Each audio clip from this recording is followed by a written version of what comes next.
So, hi guys! Welcome back to my channel. So, for today's vlog is magkakaroon tayo ng Get Ready With Me. Nagpost ako sa Instagram na ask me a question. And napag-isipan ko, so habang nagme-makeup ako, try ko sumagot. Try kong sagutin sa vlog yung mga tanong nila. So, unahin ko na ilang taon ka na po, Ate Vien? So, 23 years old na ako guys. And nung nagbuntis ako kay Mabi is kaka-22 ko lang. Kaka-graduate ko lang ng college. Tapos, 2 buwan pa lang ako sa trabaho ko. Before akong mag-makeup, so ang ginagamit kong moisturizer is yung iWhite Aqua Moisturizer. Yan. Ito yung ginagamit ko and 2 taon ko na itong ginagamit. And sa awa ng Diyos, hindi ako tinitigyawan. So, ganito yung kulay niya. Ang ganda niya sa mukha kasi para siyang tubig. Ganun yung kulay niya. Ganun siya sa mukha. And next naman, as a momshi din po, I want to know po if gaano po kayo katagal naka-experience ng postpartum. Okay, medyo tayo dyan. Hanggang ngayon po, nagpo-postpartum pa din ako. Pero mas malala dati. Ngayon kasi medyo na lang naiintindihan na ako ni Jun. Kasi dati before, napaliwanag naman sa kanya na hindi biro ang postpartum. Pero may mga bagay na hindi ko naman siya masisisi na nangangapa pa siya na hindi niya alam. Bakit? Bakit ganon? Ganyan. Pero ang hirap guys, ang hirap ng postpartum. Sa gabi na iyak ka ng iyak, may mga gabing nag-aalala ka, may mga gabing hindi mo maipaliwanag bakit. May mga araw na, bakit ganito? Hindi naman ako ganito dati. Ano nangyari sa katawan ko? Hindi na ako nakakaalis. Wala na akong me time. Wala na. Ganyan. Ganyan yung mga naramdam postpartum. Kaya sa mga tatay dyan, sa mga asawa, sa mga may asawa dyan, bagong panganak, or kahit matagal na may mga anak na, palagi yung tatandaan, boys, mga mister dyan. Kailangan yung tatandaan lagi. Kailangan kayo ng misis nyo sa mga oras na to. Hanggang ngayon naman kailangan ko si Junjun. Kailangan ko nakakwentuhan. Kung hindi nakakaalis yung misis mo dahil sa anak mo, maging ikaw, kumbaga kung anong hinahanap niya, maging ikaw ang kaibigan niya, maging ikaw ang best friend niya. Sa oras na yun, kumbaga, pagod na siya, tulungan mo siya, magkusa ka, malaking bagay na sa amin yun. Malaking bagay na sa amin yun, lalo na mga sa mga nagpo-postpartum. Malaking bagay sa amin yun, guys, na matulungan nyo kami, makamusta nyo kami, makausap nyo kami. Sobrang laking tulong na. So, yun lang. Madaming makaka-relate nito sa akin. So, pagdating sa ganyang postpartum, guys, mga mister, hindi biro ang postpartum. Kaya hanggat maaari, tulungan nyo ang mga misis nyo kahit sa maliit na bagay. Malaking tulong na yun sa amin.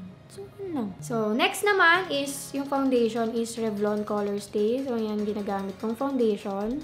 Yan.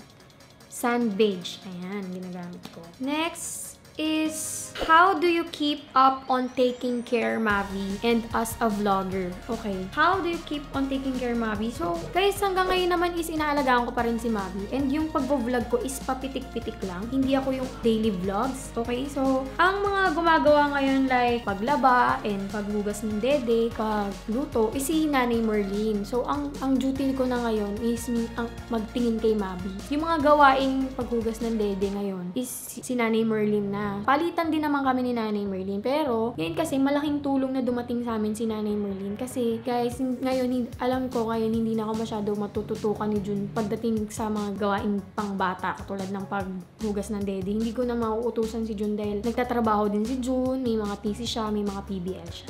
Parehas pa rin, nakalagaan ko pa rin siya hanggang ngayon. Okay, next, for my foundation. So, ito ang ginamit ko, yung Revlon Color Stay na Sand Beige. Ayan. So, next na tanong naman is, bakit ka po na CS? Okay, bakit ako na CS? Na CS ako kasi nagkaroon ng critical na nalagay din nun si Mabi. Nagkaroon din ako ng critical na lagay. Nung pumutok na yun kasi yung panibigon ko, guys, is nagkakaroon, habang tumatagal, 7 p.m. ako nag-labor hanggang 7 a.m. So, until 7 p.m. is 4 cm na ako. Tapos, pagdating kinabukasan, 7 a.m. is 6 cm ako. Yung pumutok yung panibigan ko, guys, mga after tumagal yung ilang oras, ang lumalabas na sa akin, hindi na clear na water. Parang na siya, yellowish na brownish. Kaya nagtaka na yung OB ko na baka pumupo na si Mabi sa loob and bawal yun. Bawal siya pumupo sa loob kasi malalason siya. And nag-decide na, tinawagan na si Junie kasi magkaiwalay kami ng room ni Junie, hindi kami magkatabi. Hindi kami magkasama ng simula 7 p.m. hanggang umaga dahil nasa labor watch ako and si Junie nasa room. So, tinawagan siya ng ubi ko na, Junie, kailangan natin mag-decide kung ino-normal ba natin si Vien or ECCS natin kasi ganito yung lumalabas sa kanya. So, nakita ni Jun kung paano ko nag-labor. Guys, naranasan kong mag-labor. Alam alam kung ang pakiramdam na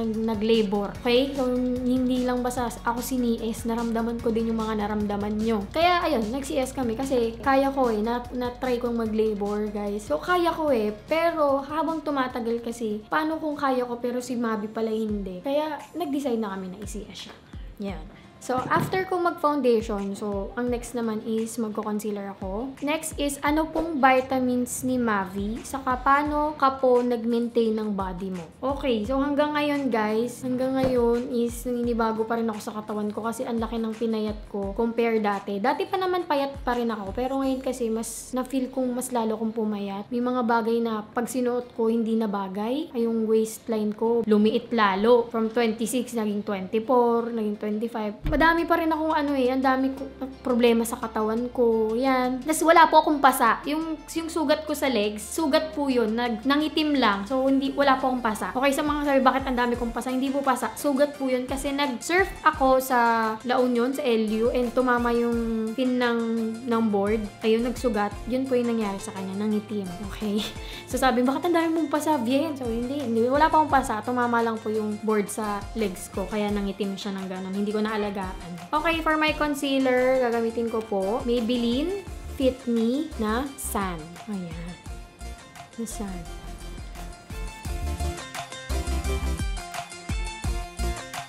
And yung vitamins pala ni Mavi is tiki-tiki. Yun po yung vitamins niya. Pinalitan ko na. Kamusta po si Kuya Junjun bilang daddy at asawa? Si daddy, siguro, nakikita ko siya sa kanya, kahit na may ginagawa siya dito sa Paya Mansion, kahit na may mga thesis pa rin siya, kahit na madami siyang ginagawa, nilalaro niya pa rin si Mavi hanggat maaari. Hindi nawawala ang isang oras na nandito siya.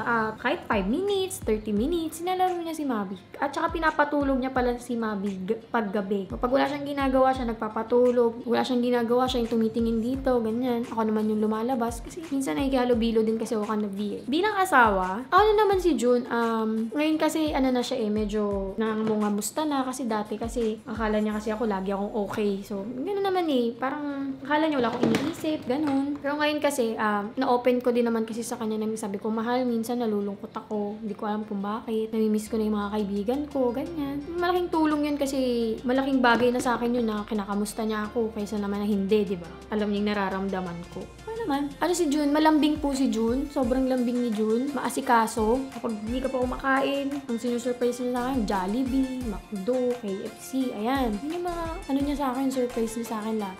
Simple lang, pero kikiligin ko. Guys, ang ginamit kong press powder is yung sa Squad na warm shade na warm light. Ayan.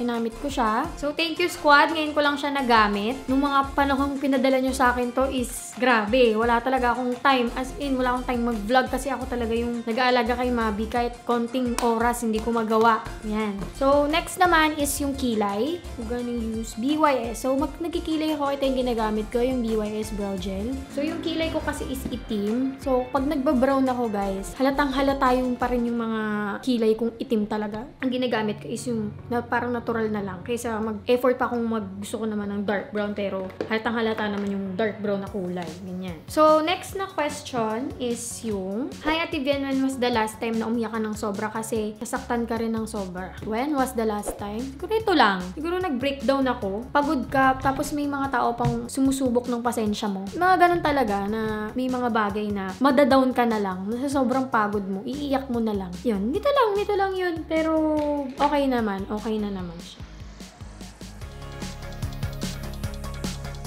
Okay.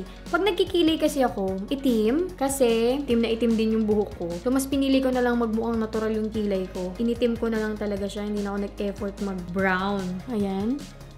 Ganyan siya. Ganyan yung kilay ko, guys. Itim na itim talaga.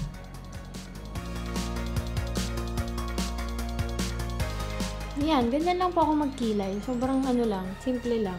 Okay, after ko magkilay is yung sa mata naman. So, paano ko mag-eyeshadow?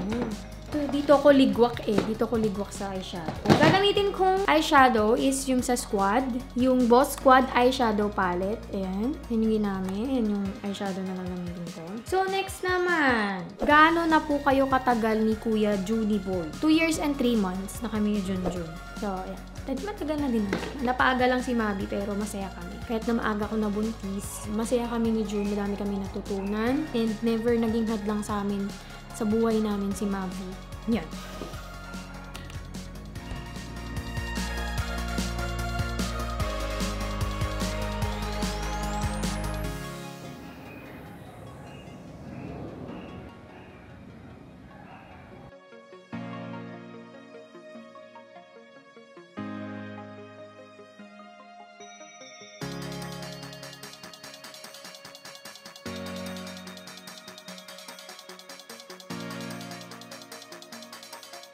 Okay, so ayan, tapos na ako mag-eyeshadow. Mabilis ang eyeshadow lang. Ay, medyo makapal. Ayan.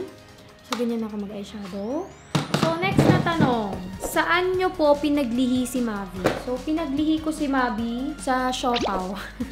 So, pinaglihi ko si Mabi sa Siopaw. And, paglilihi ko nung buntis ako, weird. Kasi, alas 3 na madaling araw, inutusan ko si Junie bumili ng kikiam, bumili ng cheese bread. Kahit alas 3, wala naman talaga siyang mahanapan. So, problema ko yun nung pagbubuntis ako. Yun yung nakakatawang moment ko nung naglilihi ako kay Mabi. So, ang weird. Ang weird pag naglilihi. Sobrang daming pag-weird. Nung naglilihi ako kay Mabi, hindi ko na-bet ang mangga. Yan. So, after ko mag-eyeshadow is ihuli ko na lang yung mascara. Ang next ko is blush on. So, tapos ako mag-eyeshadow. Ayan, ganyan ako mag-eyeshadow. Mahalata niyo. Medyo, simpleng eyeshadow lang tayo, mga girls. Tapos, ito naman, next ko is yung blush on and contour. Ang gagamitin ko is yung Squad Contour Blush, yung Spill the Tea. Yan, yun lang nga.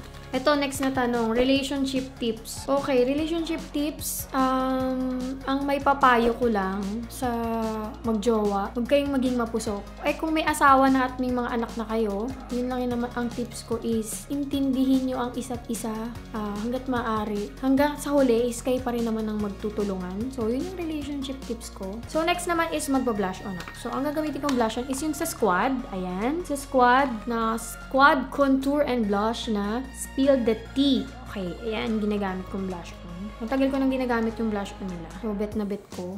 Kahit mag-check up lang si Mabi talaga namang gamit ko talaga to. Ayan. So, okay, yung shade na ginamit ko for my blush on is ito. Ayan, itong sa baba. Kasi ito, hindi ko alam kung anong kulay nito at pinagkaiba nito. Pero para sa akin, parang parehas lang naman. Yun, nag-contour ako.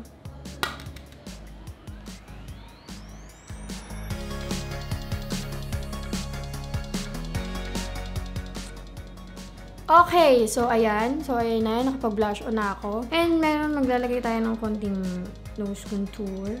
Yan. Tapos ako mag-contour ng nose kasi pangunga ako. So medyo lagyan natin siya ng highlighter. Okay, so tapos ako mag-blush on and contour ng nose. So next naman is yung lipstick. So nakalimutan ko na magtanong. So next na tanong is, may balak po ba kayong sundan si Itlog? So sa tanong nyo guys, yung tanong na yan, isang dami nagtatanong kung may balak ba kaming sundan si Mabi. Oo naman, may balak kaming sundan. Pero kasi hindi sa ngayon. And ang plano kasi namin ni Junjun, katulad ko, CS ako, hindi ako pwede basta-basta magkaanak. So ang sabi sa akin ng OB ko, at least 4 years na akong hilom bago ko magsundan ulit si Mabi. Okay lang sa akin kung ganun katagal yung pagitan nila, 4 years. Wala man akong magagawa. Plano naman talaga namin na kung papalarin, sana magkaroon ng kapatid si Mabi na sana babae. So yun lang. So, sa lipstick ko naman, so Squad ulit. So, for my lipstick, ang gagamitin kong shade sa Squad is yung Kind. Yan.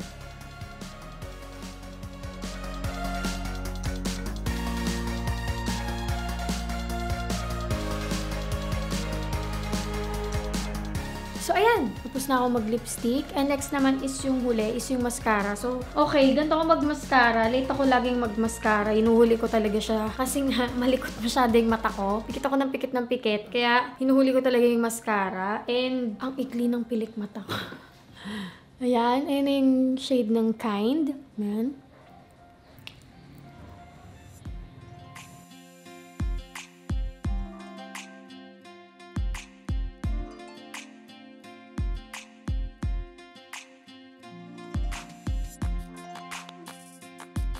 So guys, ayan na nga. So ito na yung look ko. So ito na yung get ready with me ko. So maraming salamat sa mga nagtanong. So nasagot ko naman yung mga tanong nyo, hindi nga lang lahat. So ang mas sinagot ko kasi yung mga personal, tulad ng postpartum ko, katulad ng normal delivery ba or CS. So ayan guys, maraming salamat sa mga Viensters natin dyan. Maraming salamat sa inyo sa pagsuporta nyo sa amin ni Mavi, ni Junie, at sa buong Team Payaman. So hanggang dito na lang.